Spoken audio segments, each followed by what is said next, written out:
Selamat pagi. Topik kali ini adalah present simple tense. This is an introductory topic to tenses. So I'm going to explain the basics of present simple tense, and after that you are going to learn more and more tenses. Okay, let's start.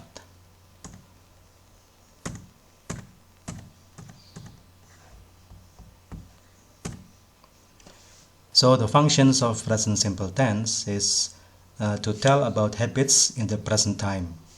Ya, jadi fungsinya adalah untuk menggambarkan kebiasaan-kebiasaan atau kegiatan yang sudah merupakan kebiasaan di waktu sekarang. Ya, perhatikan waktu sekarang, bukan waktu yang akan datang, bukan waktu lampau, tapi waktu sekarang, present time. Ya, for example, kalau saya punya kebiasaan sarapan atau makan pagi jam 7 pagi setiap hari, maka saya akan mengatakan I have breakfast at 7 in the morning. See, this is the example in present simple tense to talk about habits. I have breakfast at 7 in the morning. Karena ini merupakan kebiasaan, maka saya bisa mengungkapkannya dengan bentuk present simple tense. Ya, kadang-kadang disebut juga simple present, kadang-kadang present simple. So now you know that we can use the terms interchangeably. Okay, the next one is to tell about something that has been regarded as a general truth, as a common knowledge. Jadi ini untuk menggambarkan suatu konsep yang sudah dianggap sebagai kebenaran umum. Ya. General truth di sini itu maksudnya kebenaran umum. Seperti misalnya, contohnya, fish live in water. Ya. Ikan itu hidup di air. Itu sudah menjadi kebenaran umum ya. Ikan itu senantiasa atau selalu hidup di air. Fish live in water. The sun rises in the east. Matahari itu di mana-mana selalu terbit dari arah timur. Itu juga merupakan kebenaran umum ya, general truth or common knowledge. Kemudian yang penting adalah kalau kita mengatakan suatu teori atau isi suatu teori, kita juga harus menggunakan present simple tense karena teori dianggap sebagai suatu kebenaran umum. So that's why we have the theory states that humans are social animals. Here you have the theory and you have the present simple tense to express the content of the theory. Okay. Next one is the patterns, adalah pola-polanya. Pola-polanya kita bagi menjadi beberapa pola. Yang pertama adalah affirmative atau pola kalimat berita, affirmative. Easy, subject plus verb 1 plus object plus adverb. Ya. For example, nah, satu catatan penting, one important note is that if the subject is he or she or it, then you have verb 1 plus es or s at the ending. Jadi kalau subjeknya he, she, it atau kata benda lain yang bisa digantikan dengan ketiga bentuk ini, maka v-nya, v1-nya harus ditambah dengan es atau s. Ya. Okay. For example, I go to school every day. They go to school every day. She goes to the shop every day. Now you can see that go here comes with es at the end. Es is added to go. Why? Because he, she, it must be followed by verb 1 plus es. So that's why we have she goes to the shop every day. Ya, okay. Bagaimana dengan pola kalimat negatif? Simple. You just say subject plus do here is the auxiliary, plus not plus verb 1. So it's simple. Subject plus do plus not plus verb 1. Yeah. Or if the subject is he, she, or it, then the auxiliary becomes does. ya, does plus not plus verb 1. Ya. By the way, the two here are called auxiliary. Dua kata di sini, do dan does, itu disebut auxiliary, kata kerja bantu untuk present simple tense. Oke. Nanti untuk past simple ada lagi namanya did. Tapi untuk saat ini kita fokuskan pada present simple tense. Present simple tense punya auxiliary yang bentuknya adalah do atau does, tergantung subjeknya. Okay, examples. They do not teach here. They subject to auxiliary, and then you have not, and then you have verb 1. She does not study math. She subject, karena subjeknya she, maka kita menambahkan does, ya, does plus not plus verb 1, study math. The cat does not eat pizza. The cat subject, does auxiliary, not, kata not, kemudian verb 1. Oh ya, tadi ada satu yang saya mungkin kelupaan. Ini verb 1 juga bisa diikuti oleh object dan atau adverb. Ya, kenapa di dalam tanda kurung? Karena mereka semuanya tidak wajib ada, tergantung pada maknanya. Ya, so these two are optional.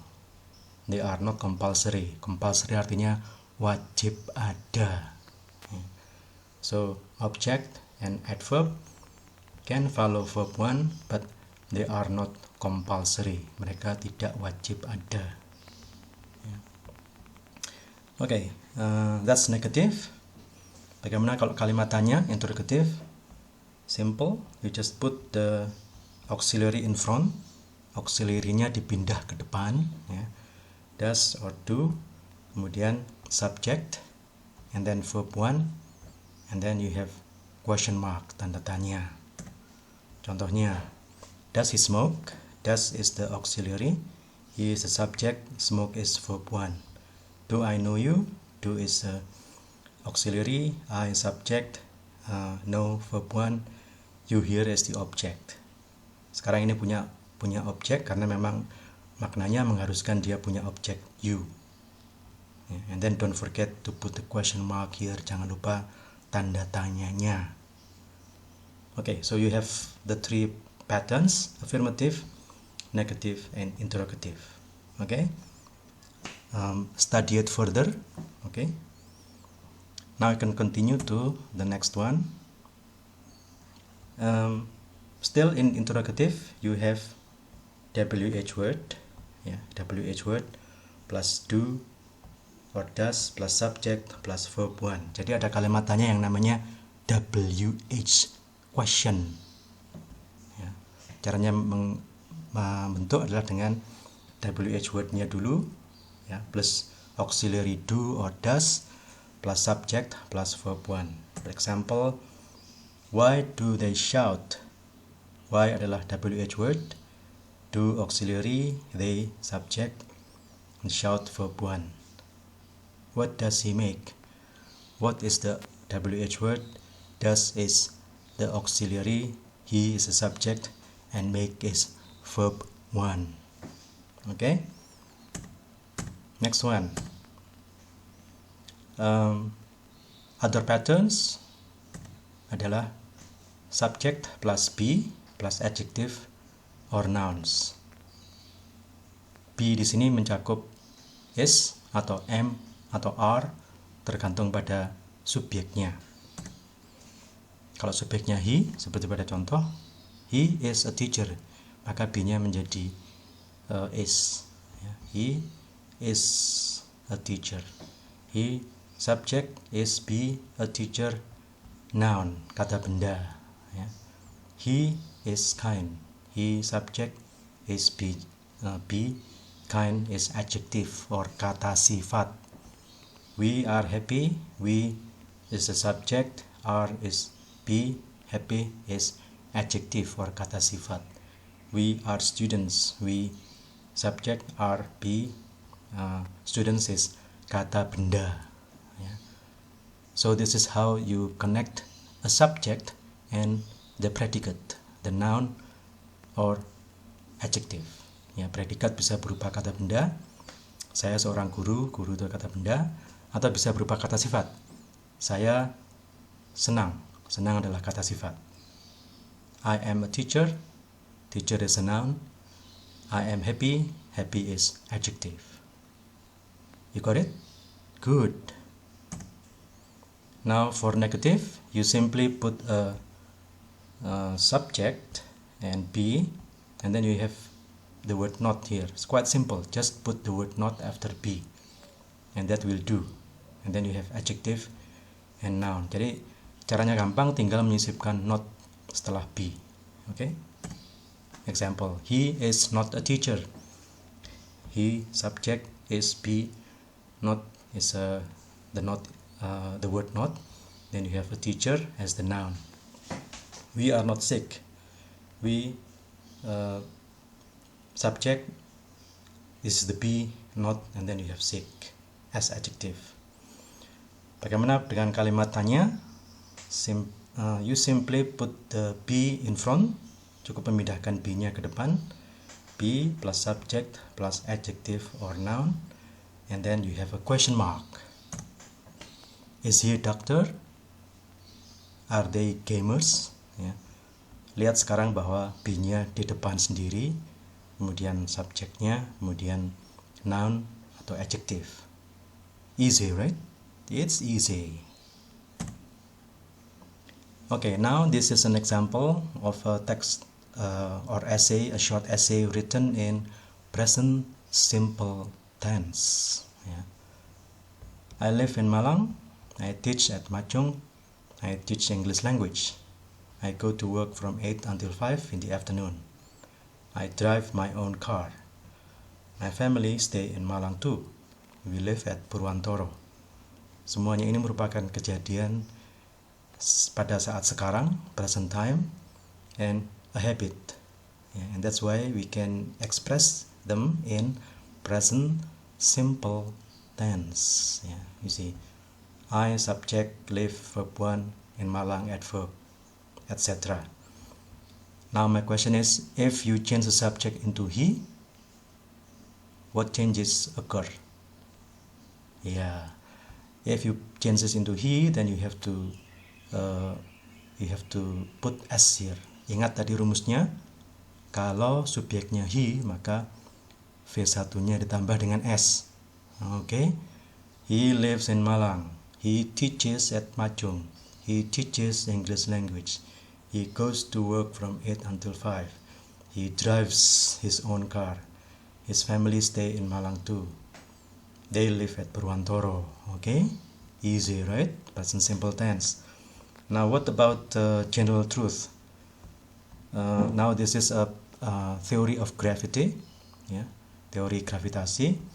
Karena teori itu harus berlaku umum atau dianggap sebagai suatu kebenaran umum, maka dinyatakan dalam bentuk present simple tense. Okay? Gravity is a force that binds all elements in the universe. See, this is the be, ya. This is the verb plus s, karena gravity itu bisa diganti dengan it. Ya. It is invisible. It subject is be, invisible adjective. Masih ingat polanya? Ya. If an object jumps to the air, gravity pulls it back to the earth, unless the object has engine that pushes it away from the earth. Ya. Semuanya dibentuk dalam bentuk present simple tense karena merupakan kebenaran umum, karena merupakan teori yang dianggap berlaku umum, ya, dianggap sebagai suatu hal yang lazim terjadi. Ya. Okay, so oops, that's a title. Your task is to write a sample essay about your habit, or about your father's habit, your mother's, maybe your sister, your brother, or maybe your boyfriend or girlfriend if you have any. Yeah. And also another essay about a general truth. Find a theory, a simple theory, for example, a theory of happiness, or a theory of language, or any other principles that you can find, and then express the content of the theory in an essay. And don't forget to use the present simple tense. Okay? You got it? Good. Okay, that's all about present simple tense. I hope I have made it clear for you. Good luck for your studies and see you again in the next episode. Goodbye.